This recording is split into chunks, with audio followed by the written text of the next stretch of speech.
Votação a toque de caixa. Congresso aprova orçamento do ano que vem. Está aprovada a emenda no... Morde bilhões em emendas, mas governo protege o pai. PAC está sendo ameaçado dos dois lados.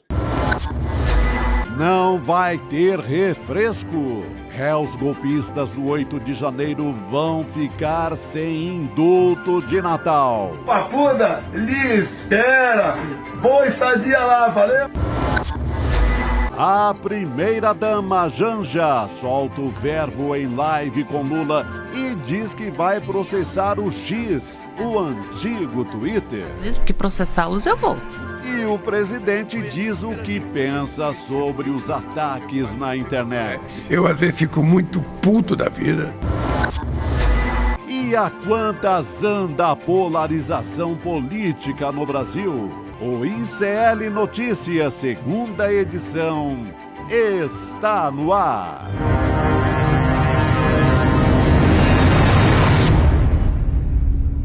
Olá, boa noite, seja muito bem-vindo, seja muito bem-vindo. ICL Notícias, segunda edição, está no ar. Boa noite para você que nos assiste agora nos canais do Instituto Conhecimento Liberta, Eduardo Moreira no YouTube. E boa noite também, claro, para o meu querido companheiro de bancada, Chico Pinheiro. Estamos aí, firmes, Gabi. Salve, terça-feira. Vamos encarar essa terça-feira. Vamos encarar, tem muita notícia hoje, a gente vai falar de economia. O governo Lula parece que anda tendo sorte por aí, né, Chico? Esse é um dos assuntos, na verdade. Vamos conversar com o Guilherme Boulos também, né, deputado federal, que deve ser candidato aqui em São Paulo. Tem muita coisa pela frente hoje aqui. E que hoje tinha uma emenda na Lei de Diretrizes Orçamentárias. Vamos falar com ele sobre isso também. Vamos nessa. Mas eu quero começar lembrando um vídeo. Olha, não é uma defesa de governo, longe disso. Eu vou citar aqui fatos. São fatos. O primeiro fato é uma referência às profecias, os profetas do mau agouro. Você se lembra disso? Esse cara falou isso aqui há pouco mais de um ano. Cadê? Laura Couto, põe aí para nós. Gabriel Vento que vai colocar pra gente. Põe aí, olha aí. Cadê o som? Cadê o som? Entrevista Mas para você acha que Flow. se a gente continuar do jeito que a gente está, por exemplo, a gente pode correr o risco de virar uma Venezuela, uma Argentina, um negócio desse? Seguramente. Para virar a Argentina, 6 meses. Para virar a Venezuela, 1 ano e meio. Como assim? Caramba, eu preciso renovar meu passaporte europeu. Vai guardando papel higiênico. Se fizer errado, vai rápido. Não, mas dá uma luz Agora, pra gente. quer ir para o outro lado? Quer virar os Não, eu quero ir pro outro lado. Quer virar a Alemanha? Quer virar os Estados Unidos? 10, 15 anos Você acha na que outra existe direção. Pois é. Pode. Ou você pode fazer outra coisa, né? A turma do Flow, foi o Flow Podcast que fez essa entrevista com o mau profeta Paulo Guedes. Esse pessoal podia arranjar um jeito também de botar dinheiro no paraíso fiscal. Viu, Paulo Guedes? Ensina o caminho das pedras, cara. Né? Mas ele tinha esse mau agouro. Esse país ia naufragar.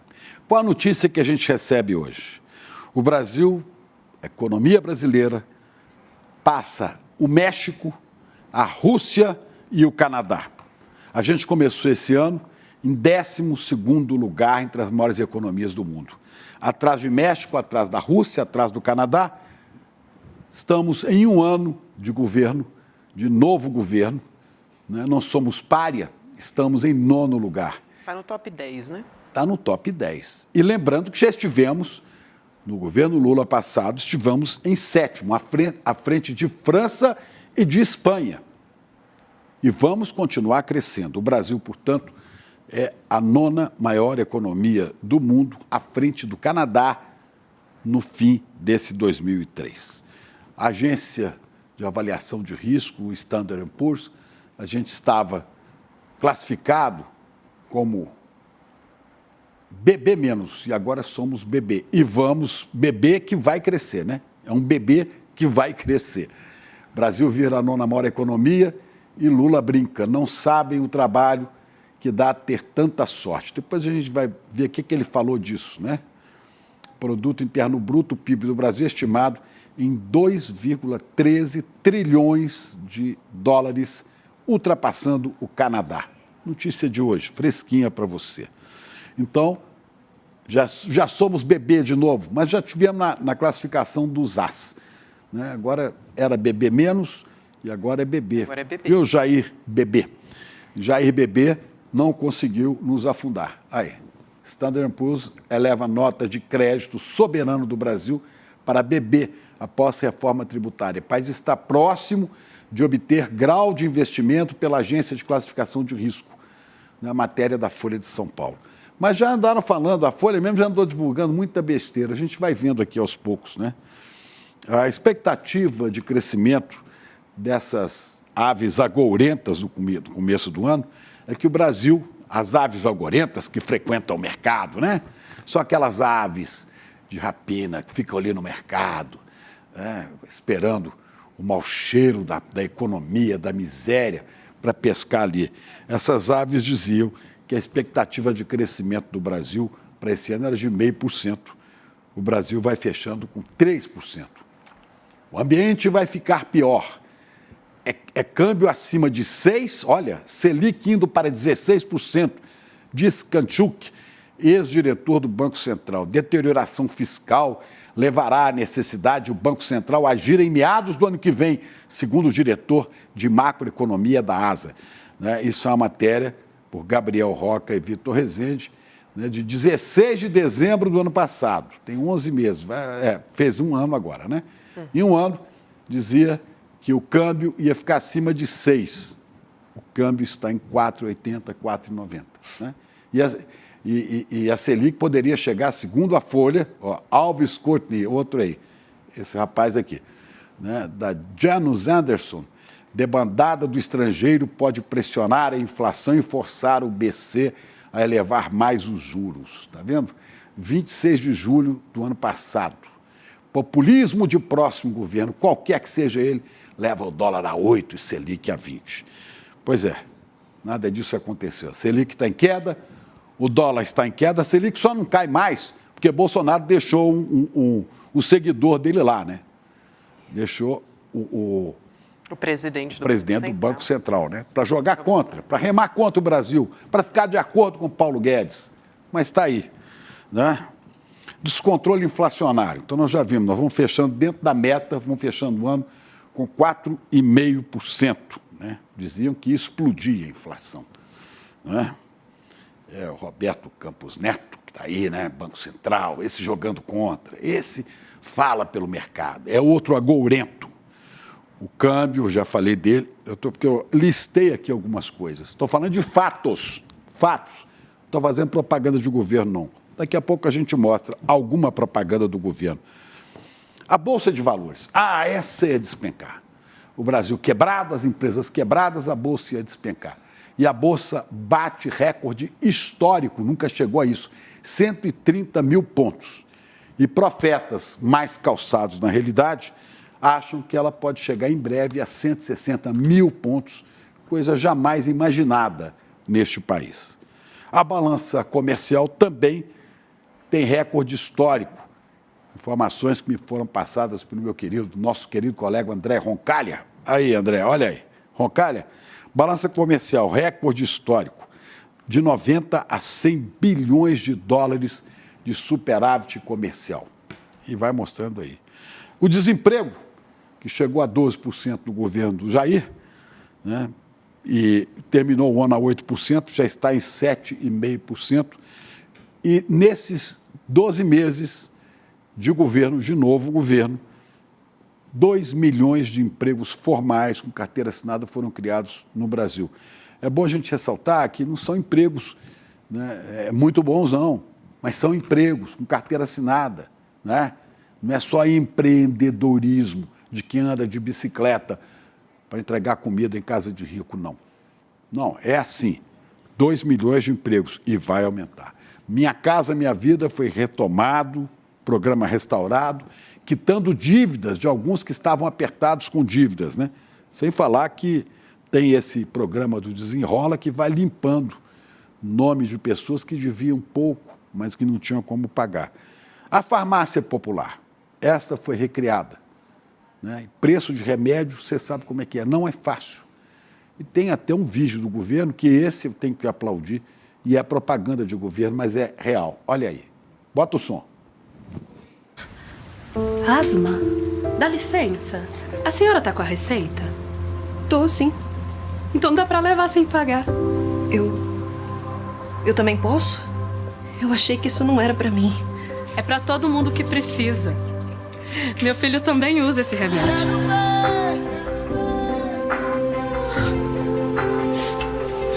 Obrigada.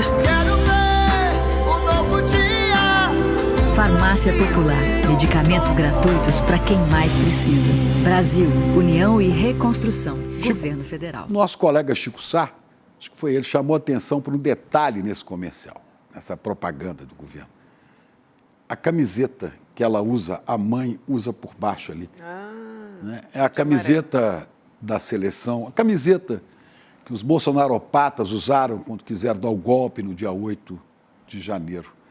Quer dizer, sugerindo que ela, a propaganda sugere que ela poderia ser, inclusive, a bolsonarista. Mas a tentativa, neste momento do Brasil, é incluir todos, independente de posições políticas. Incluir todos num Brasil que se irmana, que se reconstrói e que reúne pessoas. Está aí. Bom, salário mínimo acima da inflação, reajustado, né?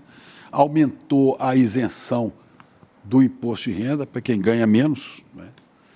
Então, é isso. É isso. Disseram que os templos seriam fechados. Você se lembra disso, Gabi? Vão fechar os templos todos, porque são comunistas. Esse Lula é comunista. Vai fechar. Acabou a liberdade religiosa. Os templos só não têm hoje muita pregação bolsonarista, porque não adianta, pega até mal, né? Pega até mal. Mas está aí. E a picanha? Picanha está comível para muita gente outra vez. Quer dizer, eu estou falando isso aqui porque muita gente, né, está preocupada, dizendo, não, o país não vai bem, né? O país vai muito bem, mas é ainda muito aquém do que esperávamos. Né? São 12 meses de um governo progressista, de esquerda, mas ainda trabalhando muito no centro, né? Não é o governo social que a gente sonhava, com o qual a gente sonhava, né? Ainda é refém de aves de rapina do Centrão, porque se não negociar com o Centrão, não tem jeito de aprovar quase nada. Mas está aí esse trabalho, esse esforço do presidente Lula, do ministro Haddad, né? E de toda a equipe. E o Brasil vai decolando. Dizem aquelas aves do mau agouro, né, que previam, como Paulo Guedes, isso aqui vai virar uma Argentina? Não, vai virar uma Venezuela. Paulo Guedes, vai assistir lá da sua ilha, onde o senhor guarda seu dinheiro no paraíso fiscal. Fica assistindo o crescimento do Brasil de lá. Agora, cuidado, porque com esse crescimento pode ter marola, sabe? Pode ter tsunami e afogar quem tiver lá nas ilhas dos seus paraísos fiscais. Disseram que o presidente Lula, aí o Paulo Guedes falando para o Flow, e ele ri. Repete essa fala. Vamos botar. Pode... Aí, a galera, meus amigos do Flow. Põe lá. E ele ri. Caramba, eu vou precisar renovar meu passaporte. A Argentina, 6 meses para virar Venezuela, 1 ano e meio. Como assim? Caramba, eu vou precisar renovar meu passaporte europeu. Vai guardando papel higiênico. Se fizer errado, vai rápido. Não, mas dá uma luz. Agora, quer ir para o outro lado? Quer virar os Não, eu quero ir pro outro lado. Quer virar a Alemanha? Quer virar os Estados Unidos? 10, 15 anos Você acha na que outra existe direção. Pode correr o risco de virar uma Venezuela, uma Argentina, um negócio desse? Seguramente. Para virar a Argentina... Bom, chega de palpites imbecis, né? Chega de mau agouro. É sorte que o presidente Lula tem? Vamos ver. Ele falou sobre isso. Falou. Vamos ver? Vamos ver o que diz o presidente Lula. Ou seja, toda vez que eu ganho as eleições, a pessoa fala, o Lula tem sorte, porque a coisa vão dando certo. Ora, se é verdade que eu tenho sorte, o povo deveria me eleger para sempre. Porque esse país está precisando de tanta sorte, Precisa de sorte, precisa de muito trabalho. Né? Mas ainda está muito aquém e temos muitas dificuldades no Brasil para chegar onde o Brasil precisa chegar para que seus filhos tenham a vida digna que merecem. Falta muito, muito. Mas se for só questão de sorte, deixa o cara que está fazendo sorte aí. Aliás, das raposas políticas mais espertas desse país, que é o o líder do PSD, o dono do PSD, o Gilberto Kassab, esse sabe de bastidores, sabe tudo, confidenciou há poucos dias, né? Se continuar nessa sorte aí, e se não fizer uma grande besteira, ninguém vence Lula em 2026. A gente sabe que o Kassab não falaria isso à toa. Mas que vença o Brasil. É o que a gente torce. Viu? Toma, papuda! Agora, ô Chico, muita gente aqui no nosso chat reclamando porque você mostrou o vídeo do Paulo Guedes, olha só. Ah, mas tem que lembrar. Gente. Não, é que esse povo... Mas essa hora precisa tomar aí Precisa, para não esquecer. A gente não tem que esquecer as asneiras Com certeza. que autoridades dizem. Temos que cobrar, lembrar, mostrar, esfregar na cara de quem ainda não acredita. É para isso que a gente põe, viu? Fala com o povo do chat e responde para eles, porque eu vou não, perder exatamente, esse tempo. mas eles reclamando, dizendo, pô, vou ter que tomar um antiácido aqui, né? De Nada, é para rir, gente, é para rir. Exatamente, a gente tem que rir um pouco também, né? Libera hormônios, te faz bem para o estômago, dá risada, né? É isso aí. Bom, gente, também esclarecendo aqui que os créditos são Estúdios Flow, porque o pessoal estava dizendo aqui, gente, não é o Flow Podcast. Não, a gente disse que não é o Flow Podcast, são os Estúdios Flow. Isso mesmo. É isso aí. Bom, vamos seguir aqui, porque nem tudo... O amigo Borgato, que autorizou, podem usar à vontade. É isso aí. Vamos continuar falando de economia aqui, mais especificamente sobre o orçamento para o ano que vem, importantíssima essa história. Mas nem tudo são flores, então a gente vai falar, claro, sobre os pesos e contrapesos que a gente tem a respeito disso. O Congresso que aprovou hoje a Lei de Diretrizes Orçamentárias, a LDO, essa proposta que prevê uma meta de déficit zero no próximo ano. Quem defende isso é o ministro da Fazenda, o ministro Fernando Haddad, e prevê também cerca de 48 bilhões de reais em emendas parlamentares. Então, portanto, a gente tem um recorde. Vou chamar o Leandro Demore para a gente falar a respeito disso, porque a gente tem analistas de economia e política dizendo que foi uma vitória do Haddad, ao mesmo tempo que os parlamentares também levaram esse valor recorde em emendas. E também vai ser muito importante isso para o Centrão nesse ano eleitoral que vem aí, né, Demore? Boa noite para você. Boa noite, gente amada, tudo bem? Boa noite a todo mundo que nos acompanha. Essa é uma briga que está... Boa noite, Chicão, tudo bem? Aliás, estamos ornando, com a mesma cor de camiseta. Vocês esqueceram de me avisar, né, gente? É cor de esperança, né? Eu acabei vindo destoando de vocês. E homenagem também aos palmeirenses aqui, William De Luca e companhia. No meu caso foi só porque eu peguei essa camiseta de manhã, estava escuro e eu acabei escolhendo a camiseta que eu consegui enxergar, mesmo. Não tem nada a ver com nada. Mas, Gabi, tem uma disputa, inclusive, dentro do próprio PT, né, e da própria base do governo em relação ao déficit zero, né? Assim, tem dois jeitos de se enxergar a economia dos países, grosso modo, né? Economia não é ciência exata, a gente aprendeu isso com vários economistas, inclusive o André Roncalli, que está sempre aqui, né? Economia não é uma ciência exata, é uma ciência social, tanto é que se chama política econômica, não à toa, né? E economia política, como Marx chamava, né? Então ela tem, sim, ela não está dentro da área da matemática apenas, mas ela está dentro das áreas sociais.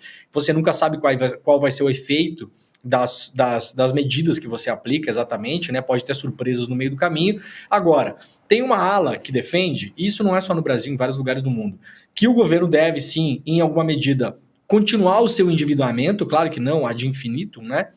Mas se endividar um pouco mais em momentos de crise, por exemplo, os momentos que o Brasil passou durante a pandemia e eventualmente até agora que a economia do mundo não está crescendo como se esperava no pós-Covid, então você teria uma margem ainda para endividar um pouco mais o país. O Brasil tem uma dívida em relação ao PIB aí de 70 e poucos %, não é uma dívida alta, a gente vai lembrar do Japão, é mais de 200%, da Itália 150 e pouco, a dívida dos Estados Unidos é altíssima também, vários países têm dívida super alta, se os arautos do fim do mundo há décadas vem dizendo que a Itália vai quebrar, a Espanha vai quebrar, o Japão vai quebrar, e na verdade isso nunca aconteceu, né? E não acontecerá também, e não se pode imaginar que vai acontecer. E tem uma outra corrente que fala que não, que temos que segurar as contas públicas, e aí é a corrente que o Haddad está representando no governo, que é basicamente uma corrente que diz o seguinte: olha, a gente tem que segurar o que a gente puder de gastos e tem que arrecadar o máximo possível, seja com impostos, com empresas estatais, que são os dois principais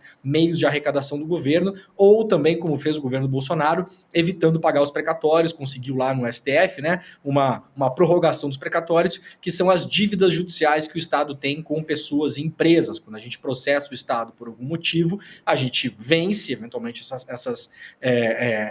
essas processos judiciais, né?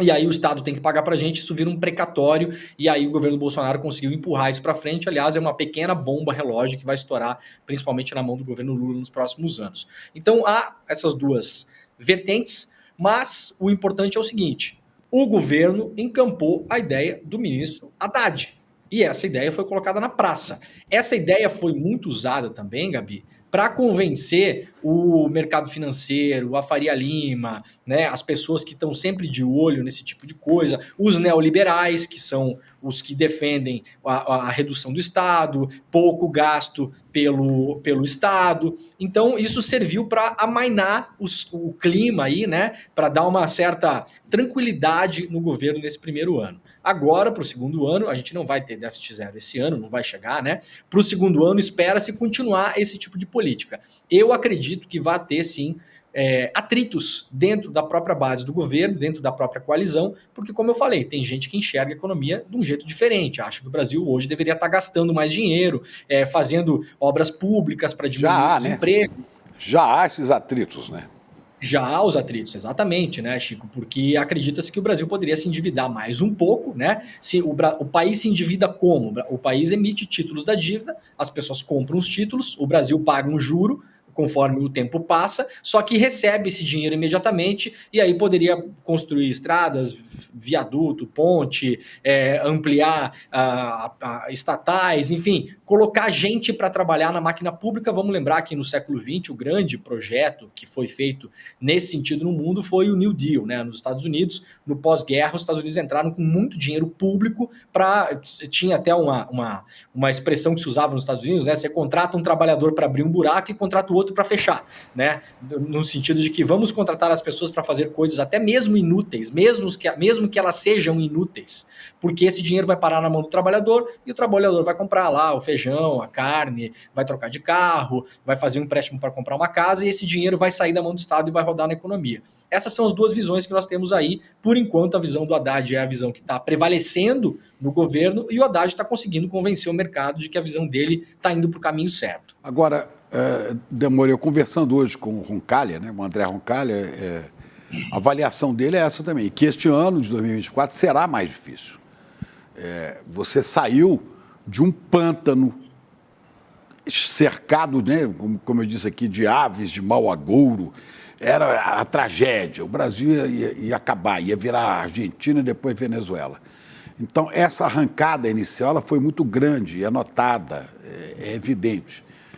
Mas depois que você ganha uma certa altura e a gente começa a ganhar, o avanço da economia deve ser a avaliação do próprio Roncalha, deve acontecer de maneira mais lenta e até pelo que você está dizendo, por divergências dentro da própria base.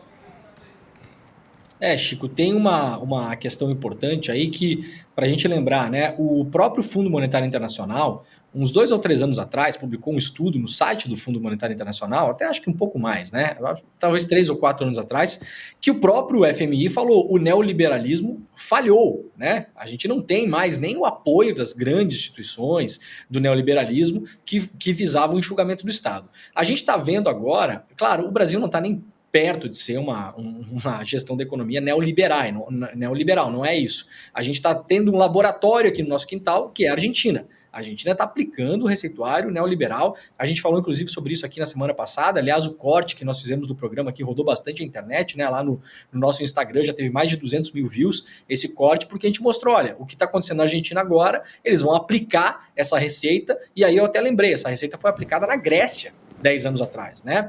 15 anos atrás, na verdade. E a Grécia até hoje, né? Se você for olhar aquelas manchetes tendenciosas dizendo a Grécia é um dos PIBs que mais cresce na Europa hoje. Sim, cresce quase nada, porque a Europa cresce quase nada, ou está estagnada, ou decresce, mas tudo o que a Grécia sofreu nos últimos anos, as pessoas nunca mais recuperaram o nível salarial, nunca mais recuperaram as aposentadorias. Foi uma tragédia grega, sem trocadilho. Foi uma tragédia grega. Foi uma tragédia grega, de fato, Chico, de fato. A gente tem um nível de desemprego na Grécia ainda super alto, né? E isso por conta dessas políticas. Então, o grande receio de muita gente na base é que para atingir o superávit, né, ou um déficit zero, eventualmente se sacrifique muita coisa dos gastos públicos e isso possa prejudicar o crescimento do país e principalmente a distribuição de renda, porque esse dinheiro, quando cai na base, esse dinheiro aumenta, né, ele diminui a diferença entre muito ricos e muito pobres. Então é uma coisa para se observar o quanto o governo vai precisar ainda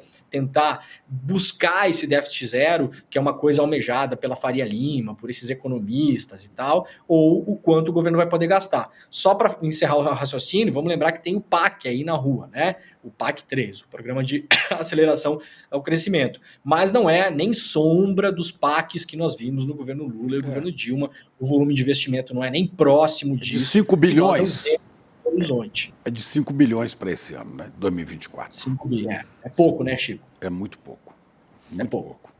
Vamos falar também dos atos golpistas, gente, do 8 de janeiro? Vamos. Tem novidade a respeito disso? Inclusive, é meio difícil a gente não dar risada, né? Quando a gente vai falar a manchete a respeito dessas coisas. Mas olha só, a defesa do ex-presidente Jair Bolsonaro fez uma alegação a respeito dos vídeos. Sabe aquele vídeo de fake news sobre o sistema eleitoral? A defesa de Bolsonaro agora disse ao Supremo Tribunal Federal que o ex-presidente publicou de forma acidental, isso mesmo, um vídeo sobre as fake news. E também, segundo os advogados dele, o fato do conteúdo ter sido apagado representa ausência de materialidade delitiva. Materialidade? Materialidade, Uai, chamaram o nosso colega. Chamaram o Calejão para escrever. César Calejão, vem falar sobre isso aqui. Foi você que escreveu essa nota oficial, Calejão? Conta pra gente Calejão aqui que escreveu. No nosso grupo de Zap. Bom, essa peça ela foi revelada pela Globo News hoje, nessa terça-feira. E aí o material que foi compartilhado por Bolsonaro no Facebook no dia 10 de janeiro, 2 dias depois dos ataques golpistas, justamente, né, que aconteceram no dia 8, contra a sede dos 3 poderes lá em Brasília. Nessa gravação, o procurador do Mato Grosso defendia que o presidente Lula teria vencido a eleição em razão de fraude no voto eletrônico. E essa alegação foi endossada pelo ex-capitão. E é falsa, né, gente? Obviamente. Agora, é realmente inacreditável, né? Gente, foi sem querer, viu? Assim, foi... Sem querer, querendo, foi Foi acidental. sem querer, querendo, acidental. Sem querer, mas querendo. Mas quem se deu Como mal diria no a internet, né, Demore? Meteu essa. Quem Não, quer? esbarrou no botão, né? Esbarrou no botão, sentou no sofá ali, o celular tava aberto. Acontece. Esbarrou no botão, dedinho ansioso, né? Foi lá e... Não, Agora é gozado. A urna eletrônica frauda, não sei o quê, mas na eleição dele, né? Do Bozo. Porque na eleição do Tarcísio, do Zema, do Jorginho, do Ratinho e outros animais, aí não, né? Cláudio Castro, dos bolsonaropatas, aí não tem problema. A eleição de candidato a meu favor, aí vale tudo.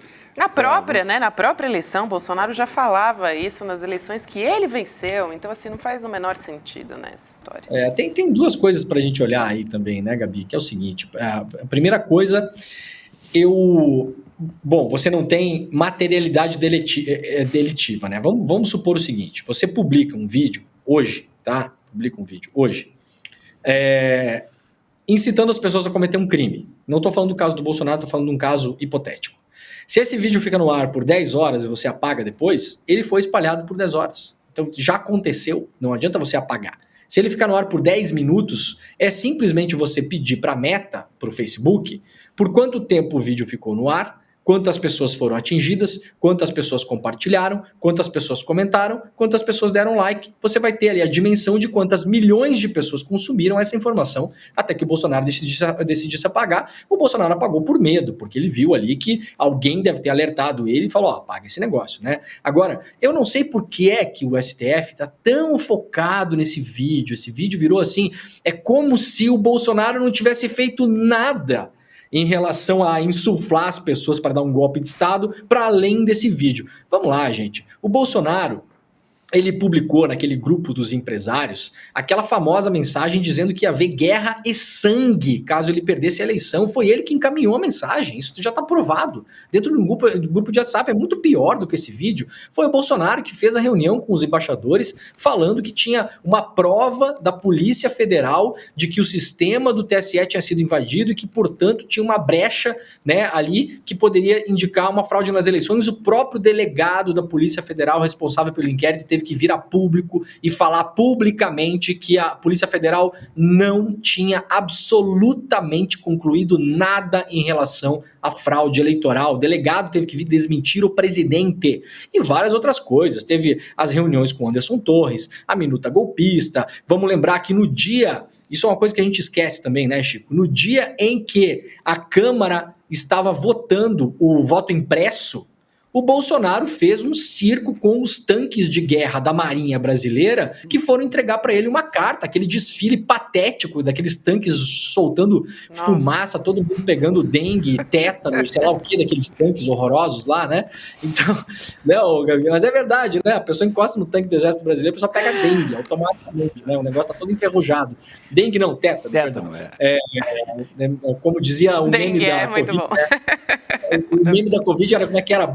Micróbio desgraçado, né? Bactéria. Isso. Bactéria desgraçada. Micróbio, encostou, pegou micróbio.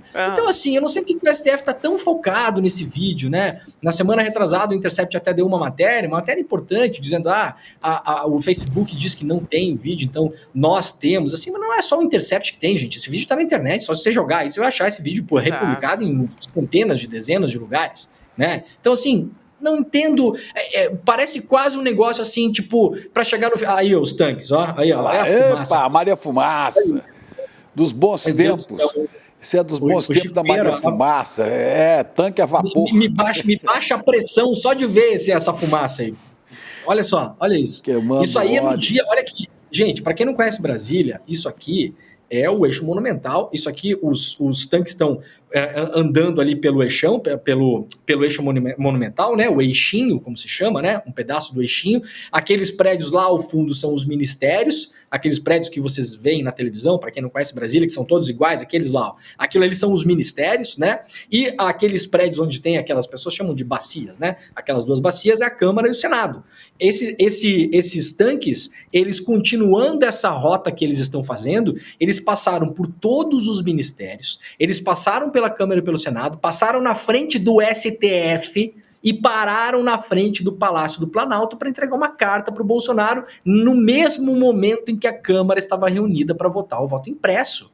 Então, por favor, esse vídeo é uma coisa dispensável. Parece quase, Chico, uma coisa que assim, ó, para chegar no final das contas e ter uma porta de saída para o Bolsonaro, né, judicial, e a justiça falar assim, não, então como não conseguimos o vídeo, então não tem como condená-lo. Né? Por favor, tá aí, ó, gente. Isso tá explícito, né? Olha só, Demori, tem uma segunda coisa a respeito dessa história, só para a gente também não deixar de falar a respeito disso, do 8 de janeiro, porque os bolsonaristas, né, só a gente está aqui com uma nova notícia que caiu aqui agora, mas só para não deixar de falar a respeito disso, o presidente Lula tomou uma decisão a respeito dos bolsonaristas réus do dia 8 de janeiro, que participaram lá do quebra-quebra. Eles não vão ter direito ao indulto de Natal. Esse decreto de indulto vai excluir os condenados por crimes cometidos contra o Estado Democrático de Direito.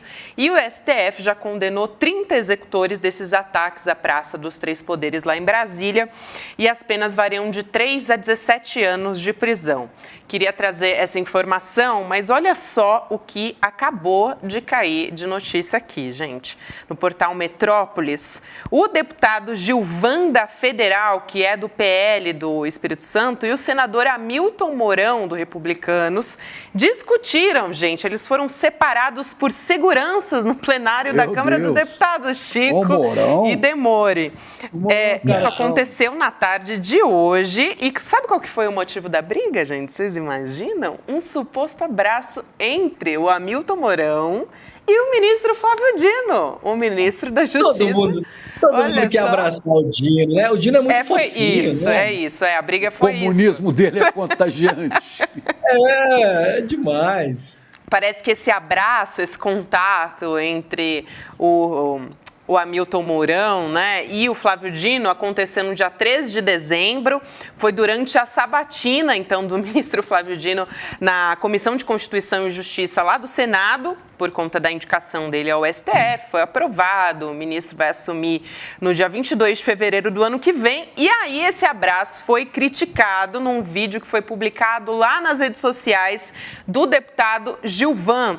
E aí, hoje, nessa terça-feira, lá no plenário, o ex-vice-presidente procurou, o deputado foi tirar satisfação dessa história e falou o seguinte: eu falei que votava não. Aí você faz um vídeo que não tem nada a ver, foi o que disse o Mourão. Daqui a pouquinho a gente vai mostrar esse vídeo também. Daqui a pouquinho a gente vai mostrar esse vídeo, a nossa produção está separando aqui. Agora, realmente, é muito bom, né? É muito bom. São várias camadas, né? Eu lembro daquele meme de internet que é aquele bonequinho de pelúcia e tá tudo pegando fogo e em cima tá escrito queima Kengarau, né? Tá do lado da briga, né, Demore? Você tá do lado da briga. Eu tô do lado da briga, fogo, né? Eu vi parquinho, né? Fogo no parquinho, né? Ou aquele outro cachorrinho sentado na sala pegando fogo escrito em cima. Tá tudo bem. Tá tudo bem. Exatamente. Eu vi o vídeo, o Mourão, né, quase foram para as vias de fato, né? O cara falou, você não me intimida porque você acha que é general. E o Mourão falou um negócio tipo assim, Chico, aqui é braço, aqui não sei o quê. Eu voto para aqueles. Eu voto o seguinte, somando tudo, né? Eu acho que poderia ser assim. Os presos do 8 de janeiro não terão indulto natalino, porque eventualmente avalia-se. Eu sou a favor do indulto natalino, tá? No geral, assim. Agora, os de 8 de janeiro também? Não. Tem pessoa que não pode sair. Pera lá. Os do 8 de janeiro não podem sair por quê? Eu vou dar aqui uma opinião técnica, tá? Porque são pessoas que podem voltar a delinquir. Essa é a grande questão. Né? E nós temos exemplos, teve pessoas que foram soltas no mês retrasado e voltaram a postar vídeo na rede social ameaçando de matar o Lula e não sei o quê. Então são delinquentes que não podem ser soltos. De fato, você vai soltar 30, 40 ali, quando vê os caras estão reunidos de novo para quebrar o STF de novo. Então não pode soltar. Então eu acho que assim, eu sugiro que a gente organize aqui pelo ICL uma luta de UFC entre o Mourão e esse outro deputado na Papuda na noite do Natal. Já que eles não podem sair, a gente leva entretenimento lá para os presos, coloca lá o Mourão, já que falou que é braço, que vai pro braço, que não sei o quê, e a gente fica sentado aqui assistindo. Vamos assistir, Demore? Falando em assistir, a gente tem um vídeo agora. Vamos ver. Bora ver. Várias declarações do seu voto. Porque eu falei na data dele que votava não. Aí você faz um vídeo que não tem nada a ver. Você não me conhece, você podia ter vindo falar comigo. Você é assaltante de banco, é piloto que é bolsonarista. Você foi vice-presidente do Bolsonaro. Ela nem vai olhar pra cara dele. Você foi vice-presidente do Bolsonaro.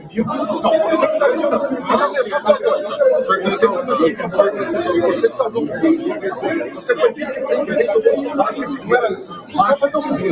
Você vai fazer o quê? Você acha que eu tenho medo só porque você é general? Tem medo aqui é braço, negão. Eu comprei braço. Você acha que eu tenho medo de você? Você foi vice-presidente do Bolsonaro. Tinha que ter honra. Você foi vice-presidente do Bolsonaro. Acho que eu tenho medo de você porque você é general. Vixe, gente, aqui é braço. Aqui é braço, meu. Calma, Mourão, calma. A mão não é amiga, não. Impressionante a habilidade desse vídeo que fica exalando, né? Da Macholândia, assim, é impressionante. Impressionante. Testosterona. Habilidade, testosterona. É braço forte e a mão talvez não seja amiga. Fogo no parquinho! Fogo! E o cara vai com a bandeira do Brasil pendurada. Isso, ainda tem isso. Não, esse cara nem leu as normas de uso da bandeira. A bandeira não pode ser usada assim. Sabe nada, não entende nada. É um bando de idiotas. Não tem jeito, não há como você... Não há outro adjetivo possível, né?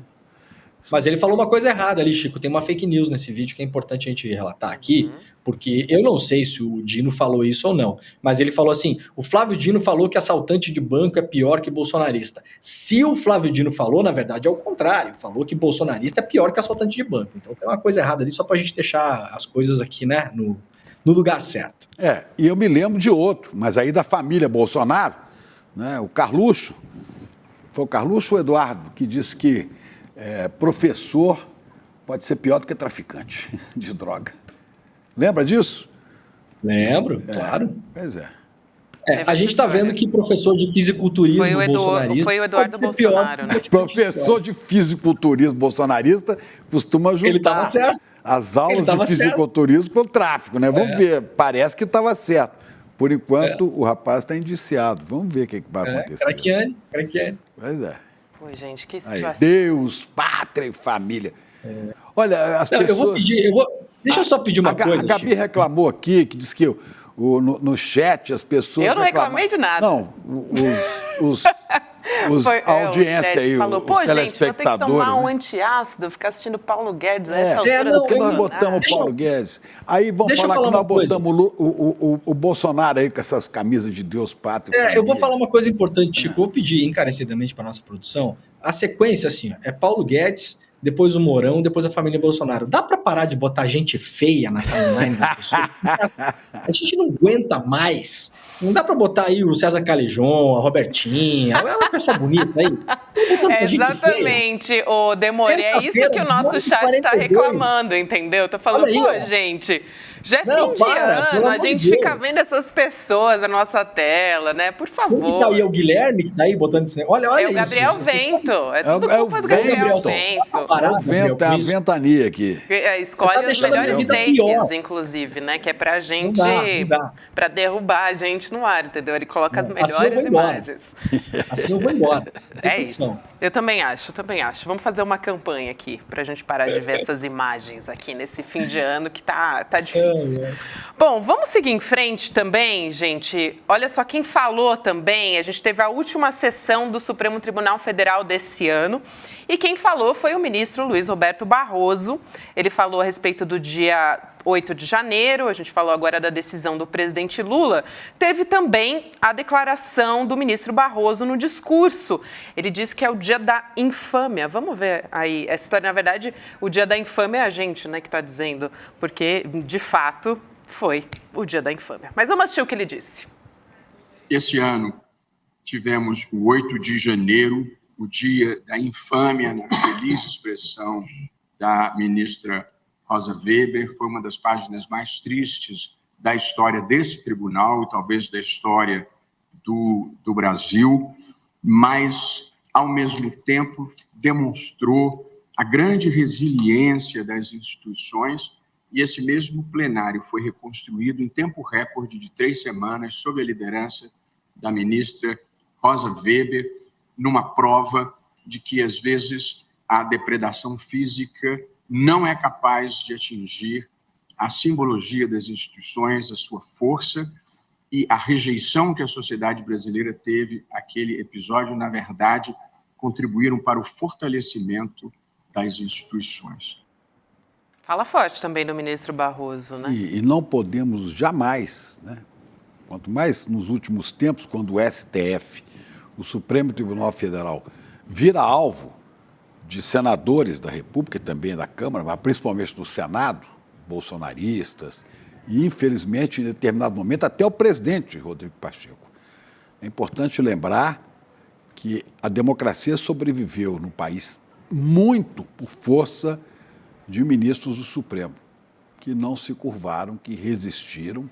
Pode ter a crítica que você quiser a ministro do Supremo, mas o Supremo Tribunal Federal garantiu que a democracia continuasse, que a eleição acontecesse.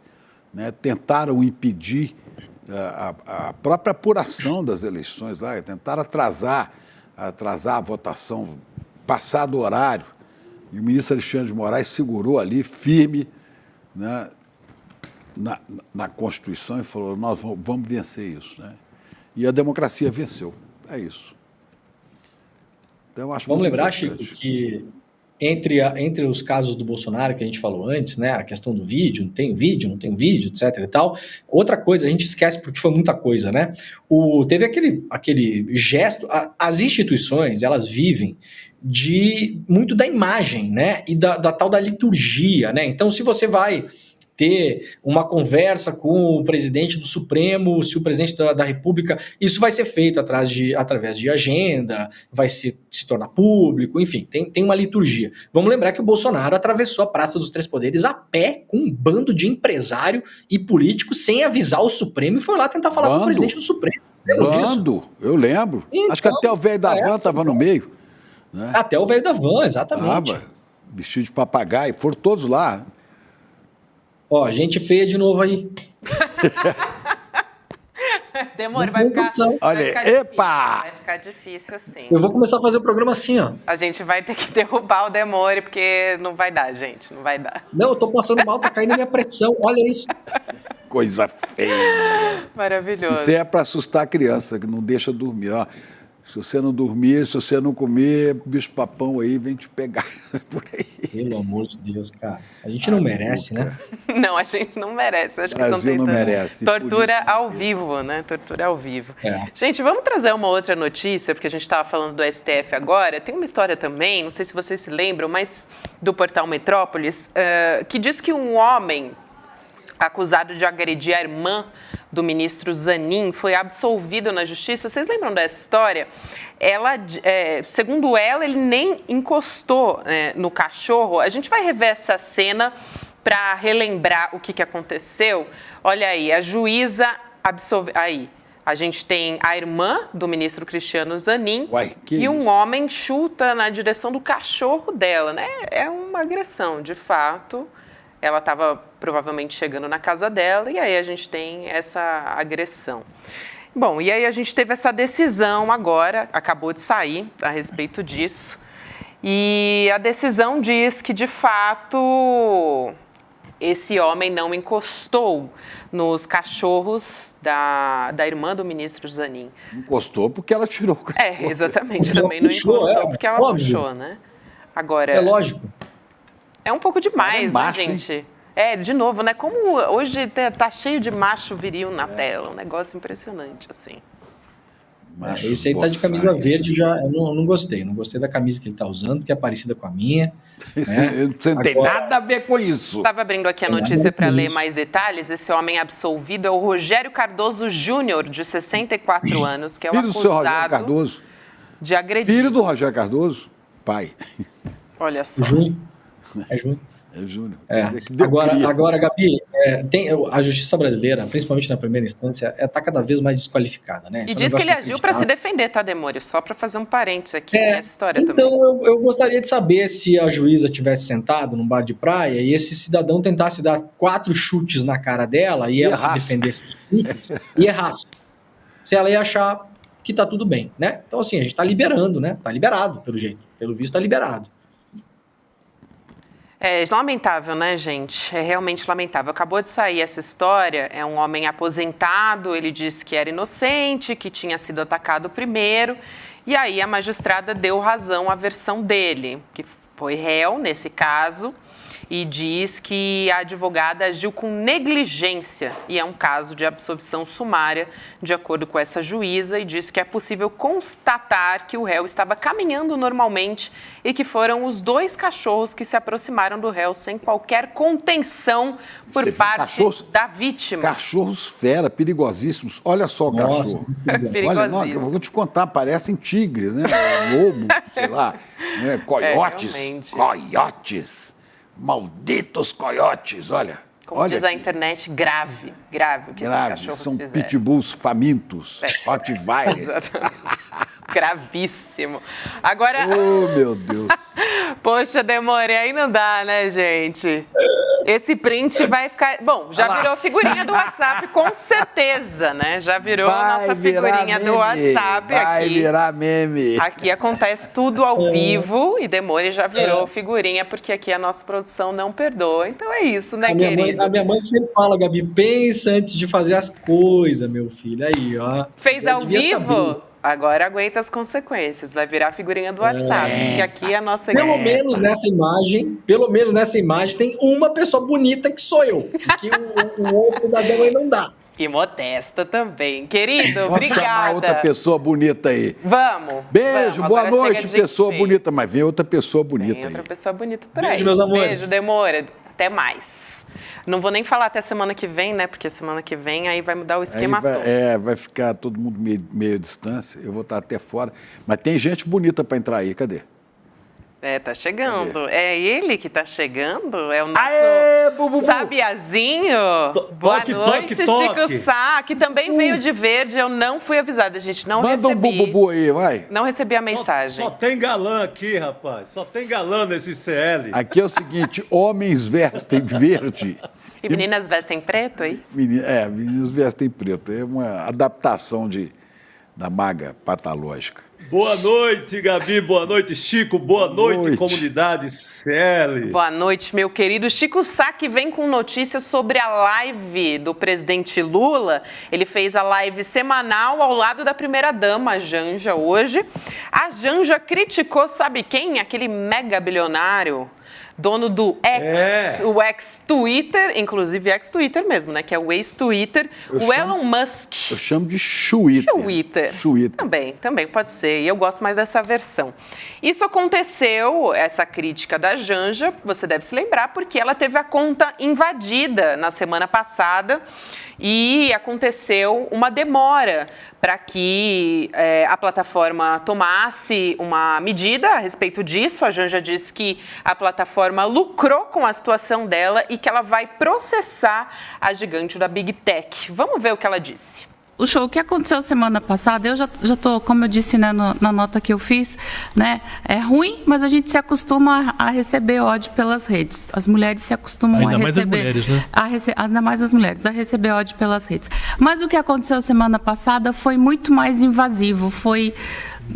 Eu não consigo nem te dizer. Aí, de manhã cedo, na terça-feira, eu passei quase que a madrugada trocando senha de quase todas as minhas coisas por segurança e tal. Quando eu acordei, eu olhei para o meu marido, apesar de tudo, eu falei, não é no ombro dele que... E eu estava com vontade de chorar, eu falei, não é no ombro dele que eu tenho que chorar. Aí eu só consegui chorar quando as meninas que trabalham, minhas amigas e que trabalham comigo, chegaram aqui, que eu consegui chorar, porque só uma outra mulher para entender o que eu estava sentindo naquele momento, entendeu? Então, e eu fico imaginando, eu que, né, hoje, por conta de estar nesse lugar que eu estou, sou uma pessoa pública, foi tão difícil a gente... que o Twitter derrubasse, né, congelasse tanto, né? A minha conta 1h30.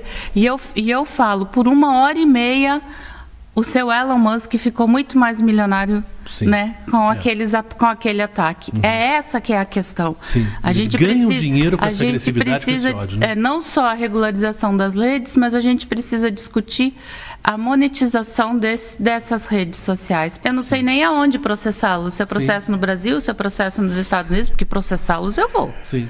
Olha, ela levanta um ponto importante aí, né, Chico Sá? Ela diz que vai processar o X, o X, e também o governo está comprando uma briga com a plataforma, mas, de fato, o X normalmente não toma medidas a respeito disso, inclusive...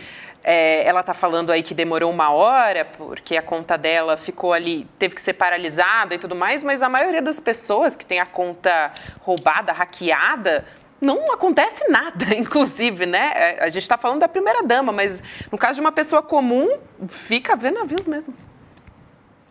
Não acontece nada, Gabi. Você falou, deu o BO completo. Não acontece nada nunca.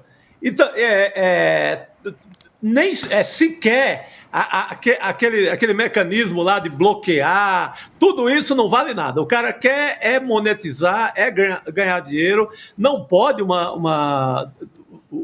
ter uma evasão como ela teve, como a Janja teve na conta, e ficar 1h30, o tempo de um jogo de futebol, 90 minutos ali exposta, e o bafo rolando no mundo inteiro, porque interessava ao Twitter, ao Twitter, seja o que for, interessava esse período, interessava aquele fato quente do momento. Então, a política é essa, e não é só no ex-Twitter, é no Instagram, é no Facebook, é casa da mãe Joana, corre solto, e a gente, como país, instituição, jornalismo sério do Brasil, deve defender uma regulação. Não pode continuar assim. Isso é um perigo politicamente. Não é à toa que a gente vem desse golpismo todo aí. Vocês estavam falando do indulto de Natal para os golpistas.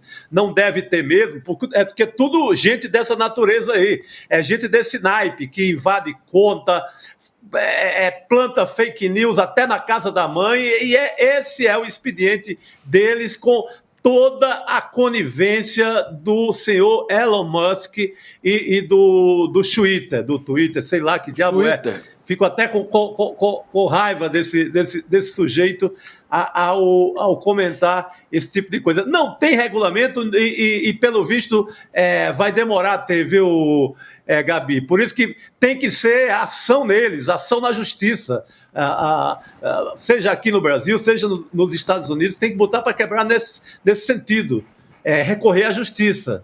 Inclusive, Chico, eu conversei na semana passada no Em Detalhes com a Letícia Cesarino, que faz parte do Ministério dos Direitos Humanos da Cidadania, que é especialista nesse assunto, e também tem uma responsabilidade muito grande em como essas plataformas permitem que, inclusive, jovens como esse que invadiu, né, o hacker que invadiu a conta da primeira-dama, eles assistam conteúdos e integrem grupos que são grupos de extremistas, né, grupos de red pills, dessas pessoas que tenham um discurso de ódio contra a mulher, como foi esse caso da primeira-dama Janja, né? Então, é realmente muito grave isso continuar acontecendo, esses perfis estão aí espalhando conteúdo a respeito disso, assim como fake news, discurso de ódio sobre diversos outros assuntos. Olha, não é só o Twitter. Exatamente. Não é todas só o Twitter. Não, é qualquer rede. Não se esqueçam que foi em cima dessas redes, né, que os fascistas, os cavaleiros do ódio de Steve Bannon se organizaram no mundo, né, e elegeram fascistoides pelo mundo afora, inclusive no Brasil. Trabalharam pela eleição de Trump nos Estados Unidos. Trabalharam para uma crise terrível, né, cujas consequências até hoje se abatem sobre o povo do Reino Unido, porque tiraram a Grã-Bretanha do Brexit, né? Foi o movimento do Brexit, tiraram do mercado europeu, da comunidade europeia. Tudo exatamente, isso. Chico. Exatamente, Chico. Você toca noutra questão importantíssima. Essa gente, enquanto não houver um regulamento, ela vai continuar faturando alto em cima do ódio, em cima do fascismo, do nazismo. Vamos dar a palavra certa, porque em nome de uma tal liberdade de expressão, que eu não sei se isso é liberdade de expressão, pregar nazismo por aí, em nome da liberdade de expressão tão decantada pelo bolsonarismo do Brasil, essa gente invade conta para pregar nazismo, fascismo. Esse garoto aí, esse rapaz que invadiu a conta da primeira-dama, ele divulga da forma mais explícita possível e criminosa assuntos ligados ao nazifascismo. Então isso não é uma brincadeira, né? Não é uma brincadeira de moleque, é uma coisa muito séria. Eu acho que a Janja tem que ir para cima com tudo. As instituições têm que funcionar nessa hora, seja aqui no Brasil, seja nos Estados Unidos. Não tem funcionado a contento, porque esses processos demoram séculos e nem sempre o resultado é favorável à vítima, a quem foi atingido. Principalmente as mulheres. Então, só tem essa saída, Chico, só tem essa saída que é recorrer à justiça, porque a gente não tem lei, a gente tem um projeto de lei associado a fake news parado no Congresso. Arthur Lira não quer tocar, ninguém quer tocar esse projeto, vai ficar aí mofando nas gavetas de Brasília, então, por enquanto, partir com tudo com justiça. Projeto porque de lei, por ser a primeira-dama, ela ainda teve a sorte de ter a Polícia Federal para apurar, para investigar esse assunto. Pois é, Chico. Quando é um anônimo qualquer que sofre esse tipo de violência, uma outra mulher, sequer ela vai contar com essa garantia, que devia ser exatamente para todos. Então, eu acho que, por enquanto, é o caminho que a Janja fez, processar e, quem sabe, um dia o Congresso acorda e vota algo que regulamente essas redes aí de fascistas. Ô Chico, agora tem que ver também isso, a polícia deve continuar a investigação, porque o tráfico faz muito isso. Usa aviãozinho, gente menor de idade. Porque na hora que tem que entrega o de menor, como eles dizem, né? Sim. Então é o seguinte, para esse rapaz aí... Bela observação, Chico. Pode ser isso aí também. Esse rapaz aí ser simplesmente laranja de marmanjos com mais de 18, ou mais de 20, ou mais de 30 anos, né? Machões, covardes, que querem atacar a Janja ou qualquer outra mulher, vão usar sempre o menino de 17 anos, porque aí não pode fazer nada com ele, né? E depois ainda vão pregar a redução da maioridade penal. Não, tem que ir atrás de quem é que está por trás disso. Porque é muita imaginação para um menino de 17 anos, né? Inclusive, ô Chico, só para complementar aqui as informações a respeito disso, para o quão grave é o posicionamento aqui do X-Twitter, né, ex-Twitter no Brasil, aqui no nosso país não existe mais assessoria de imprensa, de comunicação, inclusive no mundo também. E aí, quando uma pessoa, um jornalista, entra em contato com a assessoria de imprensa, a assessoria, né, o e-mail que antes pertencia à assessoria de imprensa do Twitter, retorna com um emoji de fezes. Exatamente. Eles põem um cocô. Eles respondem assim. E aí... O tratamento é esse. Mas essa é a assinatura do Musk, viu? Essa é a assinatura, essa é a assinatura. Quase um retrato dele. A assinatura oficial dele passou a ser essa, Chico. Isso porque o Elon Musk ele extinguiu, né, os departamentos. Exatamente, por isso que o Lula tem toda a razão quando ele fala até o palavrão, ele diz, eu fico puto com isso. Todo mundo fica muito puto com isso, viu, Lula? Mas vamos pressionar, sei lá, esse parlamento para ver se ele bota ordem nessa casa de Mãe Joana. Bota ordem e passa a ter um regulamento para essas redes no Brasil. Eles chegam e abusam e faz qualquer coisa. E não é só as redes sociais. Você viu agora o que estava acontecendo com essas casas de apostas. Usando o influencer também para viciar a jovens, para roubar, né? Roubar num cassino digital maluco. Você vê esse caso aí que o Fantástico deu domingo. Então, aqui a gente está muito sem lei, virou uma casa de Mãe Joana. Qualquer casa de aposta vem e faz o que quer, qualquer célula fascista entra aqui e faz o que quer. Está na hora de botar a ordem nesse negócio, Xará. É isso aí. Vamos falar de polarização também, Chico Sá, porque 2023 está acabando o ano, mas a polarização na política continua bastante forte. Foi o que mostrou uma pesquisa do Datafolha. 30% se dizem petistas e 25% bolsonaristas. Os neutros são 21%. A gente está vendo a imagem, para quem não está acompanhando a imagem agora, pode dar uma olhada no gráfico que a nossa equipe colocou aqui na tela. Tem ainda os 10% de petistas light, que são os simpatizantes com os petistas, né, com o PT, e 7% os bolsonaristas light, que também são os simpatizantes. Bom, não é exatamente uma novidade, né, Chico? Porque o clima de tensão, enfim, em todo o Congresso e conforme a gente vai acompanhando as notícias, demonstra que que continua mais forte do que nunca, né, essa história. Esses números, eles continuam ali parecido com o da eleição, só que aumentou consideravelmente o número de pessoas que se dizem neutras.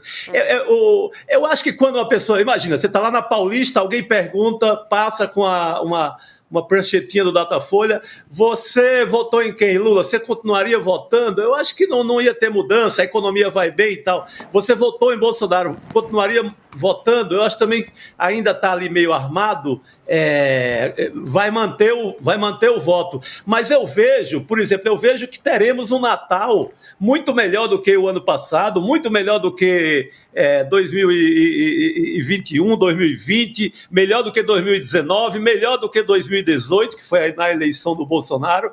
Eu acho que vamos comer um período de Natal de maneira mais desarmada. Eu não vejo que as famílias... também, né, Chico? Com picanha no churrasco. Eu não acho que as famílias, por exemplo, estão naquela mesma brigaiada que foi no ano passado. Eu acho que não tivemos eleição. Acredito, eu não conheço nenhuma pessoa que vá deixar de comparecer ao Natal de família porque alguém na casa é bolsonarista ou petista, e eu conheci muita gente assim em 2022. Os números seguem mantendo ali uma certa polarização, mas eu não acredito, viu, Gabi, que na vida real ali das pessoas, no cotidiano, eu vejo que desarmou um pouco. Só segue assim, brigando muito, aquele bolsonarista raiz. Só segue, de certa forma, brigando muito o petista mais engajado, até o petista mais ligado, mais partidário, no sentido de ter uma filiação, de ser mais próximo do PT. Eu acredito que a ceia de Natal vai ser muito mais tranquila do que 2022. Não sei o que vocês imaginam desse cenário aí natalino. Tudo tende a melhorar quando você tira armas de circulação, né? Quando você aumenta o número de emprego, quando você, né, dá às pessoas o mínimo de condições, quando as coisas começam a melhorar. Agora, eu não gosto dessa pesquisa Datafolha só de um aspecto. É porque tentam dizer que é normal Lula e Bolsonaro, né? Essa polarização, como se os dois navegassem nas mesmas águas, e não é. Um é democrata, o outro é fascista, o outro é autoritário, o outro é golpista. Então, eu acho que essa equivalência é falsa e ela não é razoável, não. Ótima observação, Chico. Ótima observação. Quando você faz essa pesquisa nesses termos, você tenta estabelecer essa equivalência. De um lado, Bolsonaro, do outro, Lula. Não, de um lado, democracia, civilização, do outro, barbárie, crime, morte. E não dá para você discutir, né? Mas, Xará, tem mais gente para entrar na conversa aqui que nós convidamos.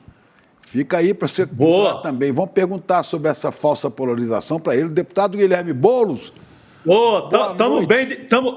Estamos bem de convidado. Estamos bem. Boa noite, deputado, também pré-candidato a prefeito aqui na capital paulista, né? Seja muito bem-vindo aqui ao ICL Notícias. Boa noite a você, boa noite, Chico Pinheiro, boa noite, Chico Sá, boa noite a todo mundo que está acompanhando a gente no ICL. Prazer estar com vocês aqui mais uma vez. Pois é, você não acha, deputado, que há uma falsa equivalência quando você põe Lula de um lado, Bolsonaro do outro? Vamos ver quem que você prefere. Eu não sei, isso não me agrada, essa comparação. Não tenha dúvida, Chico. Mas, aliás, isso foi feito ao longo dos últimos anos, uma tentativa de normalizar o bolsonarismo como se fosse mais uma corrente política. E não é, porque joga fora do campo democrático. Nós vimos no 8 de janeiro, aliás, nós vimos nos últimos 4 anos, nos 4 anos que ele governou o Brasil, onde a todo momento flertava com golpismo, com ataque à democracia, com militarismo, com elogio à ditadura.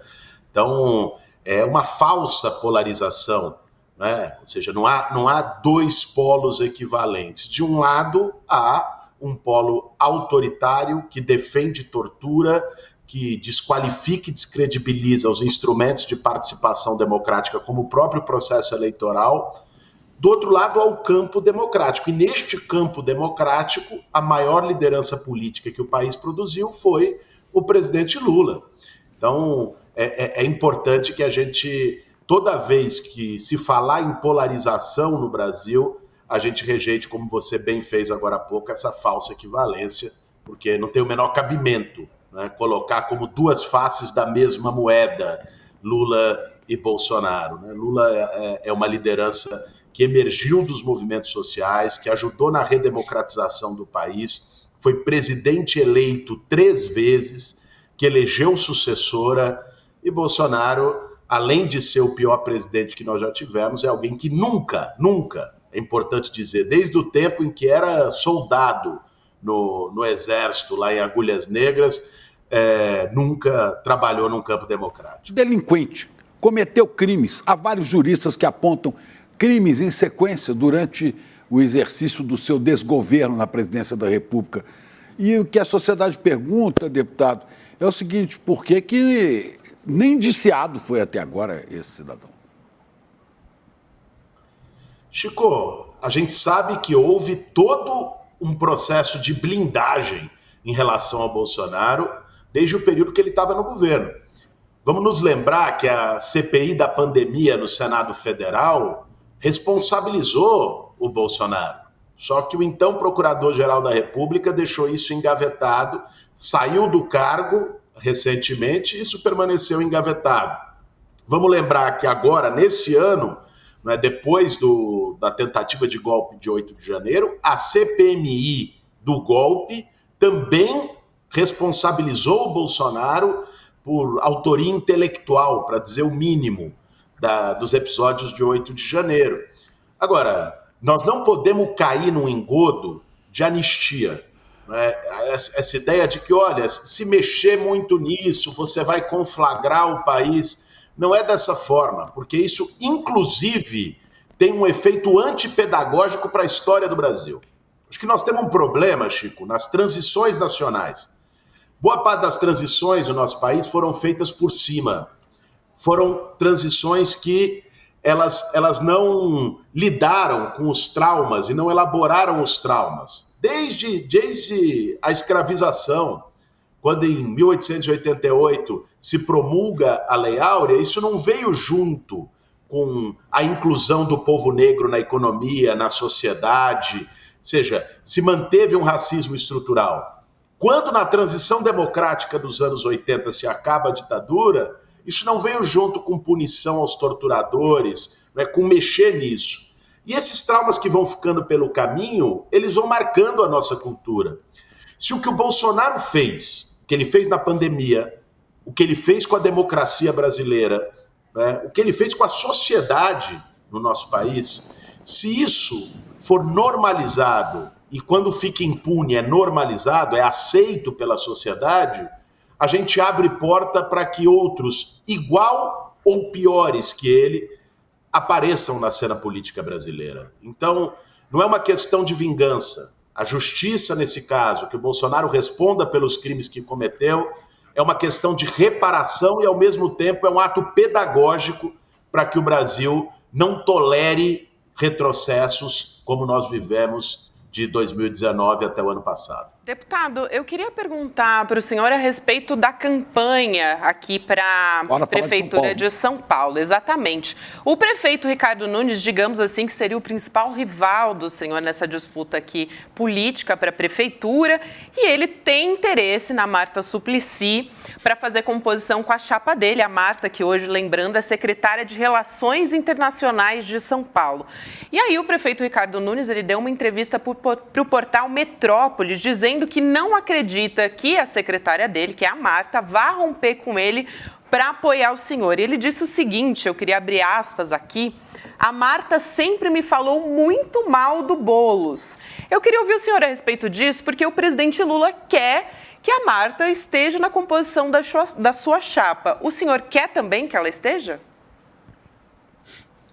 Olha, primeiro é um pouco deplorável que o prefeito da maior cidade da América Latina recorra ao expediente da fofoca, né? De diz que diz, de ficar dizendo não sei quem falou mal, falou bem.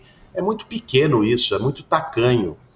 A Marta foi uma grande prefeita de São Paulo, deixou marcas importantes. Vamos lembrar que foi eleita pelo Partido dos Trabalhadores, deixou marcas como CEL, como bilhete único, como corredores de ônibus, vai e volta, que era o transporte escolar gratuito. Tudo isso foi feito no governo dela. Eu tenho respeito pela Marta e a definição da minha composição de chapa por um compromisso político meu com o presidente Lula, com o PT, será feita pelo PT. E é uma questão elementar, eu diria, de equilíbrio e de justiça, porque o PT é o maior partido do Brasil, tem a presidência da República, já governou São Paulo por 3 vezes e pela primeira vez não vai ter a cabeça de chapa. Então é natural que meu companheiro ou minha companheira de chapa seja indicada pelo Partido dos Trabalhadores. O presidente Lula está fazendo esse diálogo, né, junto com as lideranças do PT. Eu acho que temos que, com calma, dar tempo ao tempo. Essa definição é para o começo do ano que vem. Mas o senhor já conversou com ela, deputado? Não tive nenhuma conversa com a Marta nesse período e acho que nem seria de bom tom na medida em que ela está como secretária do prefeito. Essas conversas acho que vão se desenrolar no momento certo, se assim for. Chico Sá. Deputado, prazer estar contigo aqui mais uma vez. Meu caro, vamos colocar outro personagem nessa cena da disputa eleitoral, que é o Datena. O Datena acaba de se filiar ao PSB, da Tabata Amaral, e mais uma vez, agora pela 5ª vez, ele ensaia ali uma candidatura, possivelmente a vice. O mesmo Datena que já chegou até a te propor uma chapa, né? Uma chapa conjunta ali no encontro de vocês. Como é que você vê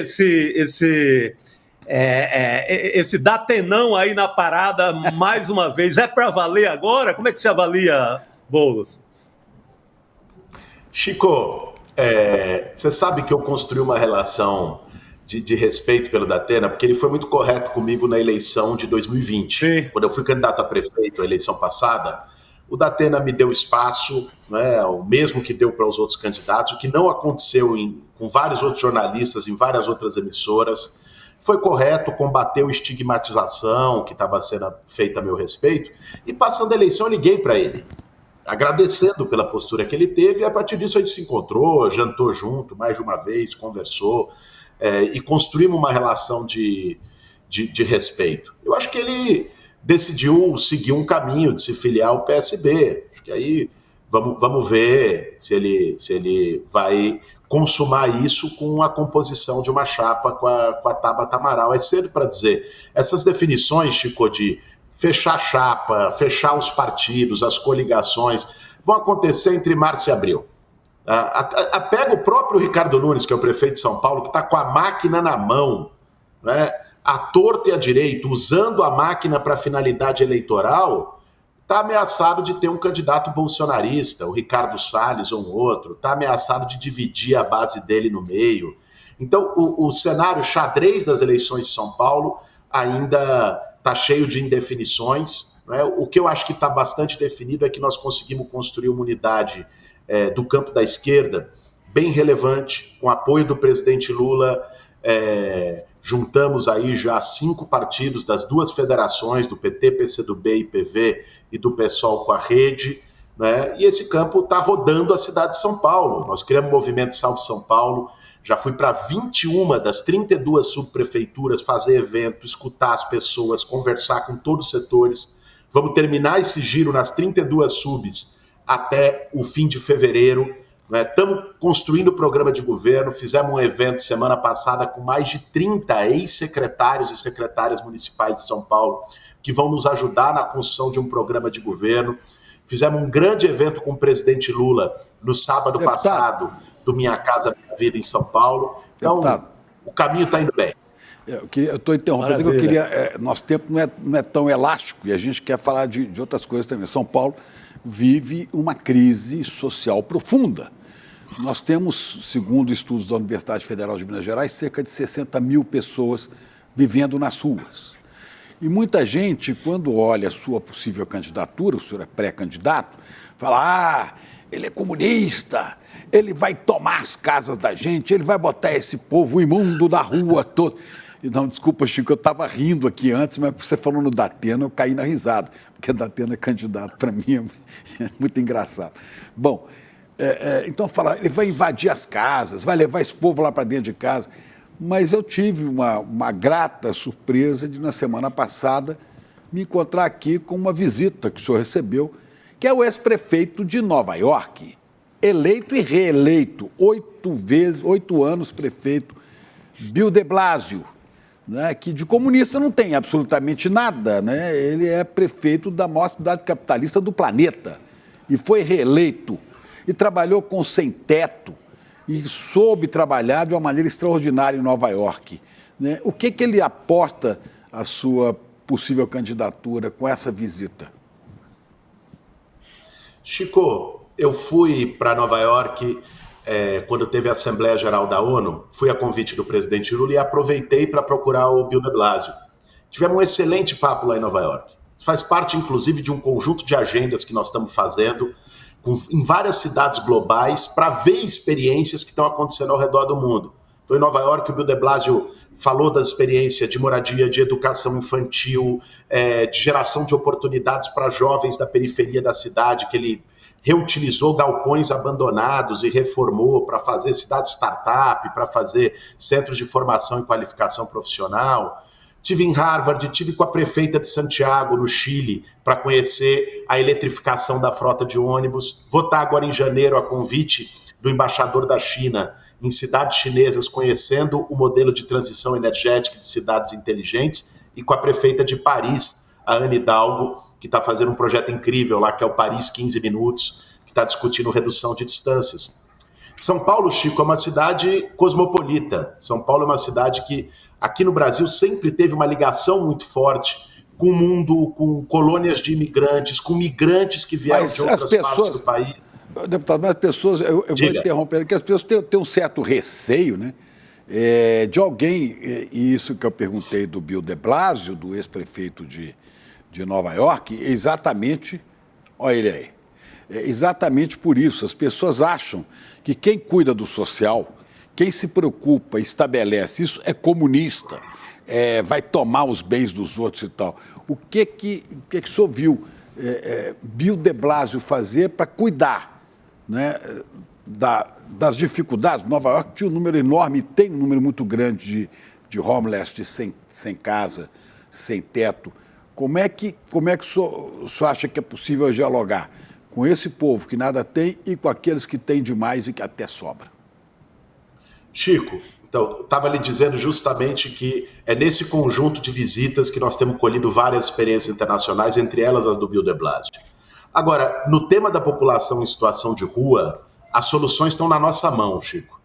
E aí, nesse caso, não é nem olhar o que o Bill de Blasio fez, nem olhar o que nós vemos em outras cidades. Eu trabalho com o Movimento Sem Teto há 22 anos, tenho um orgulho. Conheço essas pessoas não por estatística, não por número, mas conheço muitas por nome. A solução para a população em situação de rua, ela passa por 3 linhas fundamentais. Acolhimento humanizado, você precisa ter um programa de acolhimento em locais adequados, de forma humanizada, como não se tem hoje na cidade de São Paulo. Né? Um sem-teto que vai para um abrigo, ele não pode levar o cachorro dele, que é o guarda-costas dele na rua. Não pode levar a carroça dele, que é o instrumento dele para obter renda a partir da reciclagem, numa situação muito precária. Então você tem que humanizar esses abrigos.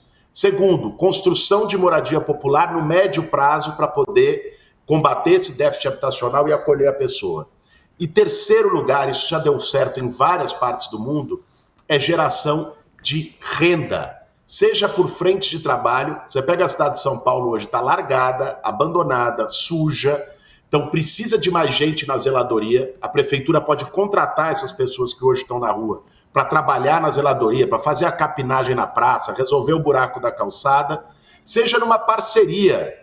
O Sindicato da Construção Civil, Chico, acho que eu cheguei a mencionar isso para você outra vez, o Sindicato da Construção Civil montou uma escola para formar pedreiro, mestre de obra, ajudante, eletricista, encanador para a população em situação de rua. E fez um acordo com construtoras para contratar essas pessoas. É coisa que o CR também é acolhido inicialmente. É acolhido acolhida inicialmente dá renda para o cara poder pagar um aluguel e, ao mesmo tempo, você faz no médio prazo a construção de moradia popular. O caminho é esse, meu caro. Deputado, a gente está chegando aqui ao final do programa, mas antes eu queria trazer informação, né, de que o PT não conseguiu eleger nenhum prefeito em capitais no ano de 2020. Eu pergunto para o senhor, isso levou o presidente Lula, o PT, a serem mais pragmáticos ao apoiar a candidatura do senhor à Prefeitura de São Paulo? Quer dizer, compor com o senhor seria a melhor chance do PT voltar a vencer, ainda que indiretamente, em uma capital? Olha, na eleição passada em São Paulo, a gente tinha 5 candidaturas do campo progressista.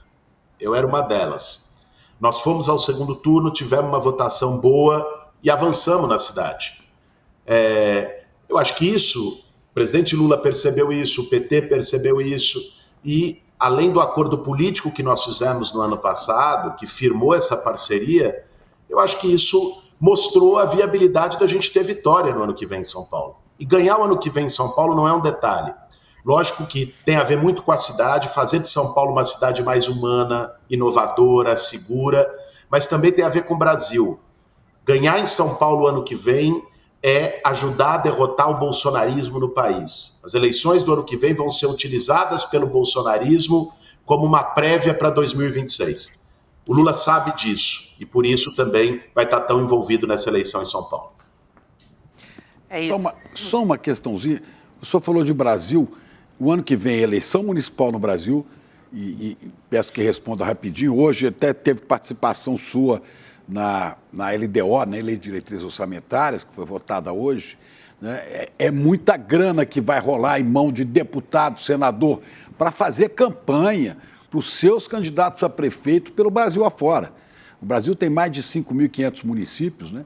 E o que eu estou vendo com tanto dinheiro na mão do Centrão, né, é que isso vai ser usado como verba eleitoral. O senhor não vê esse risco? É um risco grande, Chico. Foi um dos grandes enfrentamentos que a gente fez na LDO. Eu sou membro titular da Comissão Mista do Orçamento. Agora nós vamos aprovar a Lei Orçamentária Anual, a LOA, na quinta-feira. E essa é uma batalha que nós estamos fazendo para não deixar o parlamento capturar o orçamento. Essa é uma herança maldita do governo Bolsonaro, que criou o orçamento secreto, terceirizou o orçamento para o Congresso Nacional. Isso tira a capacidade do presidente da República eleito de governar. Então, nós estamos travando esse embate aqui, tentando pelo menos reduzir os danos, colocar um limite a essa sanha que uma parte dos partidos tem de querer capturar o orçamento, mas é um debate duro. Aqui na Câmara, eu estou falando daqui da Câmara, da liderança do PSOL na Câmara, nós não temos maioria. O campo que elegeu o Lula o ano passado tem 140 deputados, né, de 513. Mas é uma batalha que nós vamos travar e, de fato, este será um problema. Não só o ano que vem. É um problema que nós vamos ter que enfrentar. Estou me avisando aqui que o nosso tempo está estourado. Chico, Boulos, muito obrigado, deputado Boulos. Só que eu vou pedir que vocês fiquem aí, né? A gente se despede. Acontece que tem aqui uma chamada no ar para uma série que eu tive o maior orgulho de participar, uma série que nós vamos lançar, a primeira série do ICL. E amanhã a gente começa a transmissão dessa série. Eu queria convidar vocês a assistir com a gente, né? Alguma coisa, Gabi? Diga aí. Com certeza, vamos assistir. Eu, aliás, estou bem curiosa para ver como é que vai ser essa série, viu, Chico Pinheiro? Então vamos ver. Qual é o significado do Natal? Me incomoda muito a cidade cheia de luzinhas iluminadas, porque eu penso, os lugares que estão mais iluminados são onde Jesus não poderia entrar. Me custa falar sobre o Natal, nesse momento em que irmãozinhos de Jesus são assassinados. Quem é que está sozinho? Quem é que está faminto? Quem é que está chorando? Hoje em São Paulo, Jesus nasceria na Cracolândia.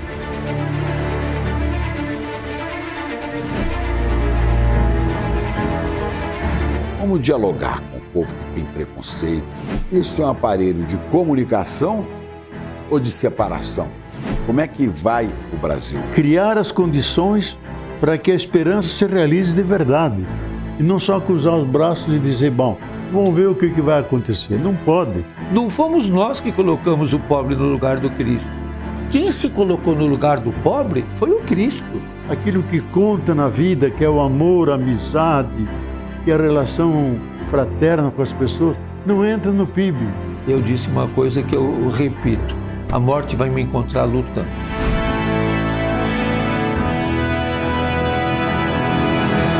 Chegamos ao fim do ano. É vida que segue. Vai ficar disponível para todos os assinantes do ICL, não é isso, Chico Pinheiro? Assine o ICL, põe lá ICL, vai lá no Google, eu falo Google, né? Vai no Google, põe lá icl.com.br, assine. Se quiser, faça assinatura solidária para que outras pessoas tenham acesso ao ICL. É muito mais barato que essas plataformas de streaming aí. É menos de R$2 por dia. E você pode ajudar outras pessoas a participarem de 240 cursos que o ICL dá, além de assistir. Excelente, então, gente. Estou ansiosa por essa estreia, né? Ainda mais nesse contexto de Natal, mas parece que o papo ali é bem reto, né? Sobre todos os problemas. São duas feras ali, né? É isso aí. Vamos nos despedir dos nossos convidados. Parece que o deputado Guilherme Boulos já não está mais aqui com a gente, mas aproveito para agradecer o deputado pela gentileza da entrevista e também ao nosso querido Chico Sá. Encerramos aqui na sua companhia luxuosa sempre, né, meu querido? Um abraço e até amanhã. Abraço, vamos ver essa série aí, Chico. Que lindo você com essas duas figuras gigantes do Brasil. Dois profetas. Excelente, ansiosos. Obrigada, Chico. Até amanhã, Chico Pinheiro. Querida, tchau. Até amanhã. Tchau, Xará. Até, gente. Agora a gente fica com Sinapse ICL na sequência, a Roberta Garcia e o César Calejon, que vão entrevistar o Preto Zezé, gente. Que delícia, eu quero assistir essa conversa também. O Preto Zezé, que é conselheiro da CUFA, empresário, ativista social, tem uma história incrível. Vamos acompanhar a partir de agora. Obrigada a você que nos acompanhou até aqui. Um abraço e até amanhã. Turma, que aula forte que a gente teve com o Eduardo Marinho. Não teve uma pessoa que não saiu sacudida, mexida e transformada. Foi essa, não foi a nossa promessa, que seria uma aula transformadora? E foi muito transformadora. Muita gente pedindo para poder assistir de novo, algumas pessoas que não conseguiram assistir, pedindo para ter a chance de assistir e se juntar às dezenas de milhares de pessoas que assistiram a aula. A boa notícia para vocês é que a gente resolveu liberar o replay para você assistir e no final também os presentes, né, para quem resolver fazer parte da comunidade ICL. Agora, a notícia que não é tão boa é que está acabando o prazo do replay. Então clica agora mesmo, aproveita que você teve tempo aí de assistir esse vídeo, clica agora e assiste essa aula que você não vai se arrepender. Um abraço. Depois comenta o que você achou. Tenho certeza que vai ser muito bacana ouvir os seus comentários também.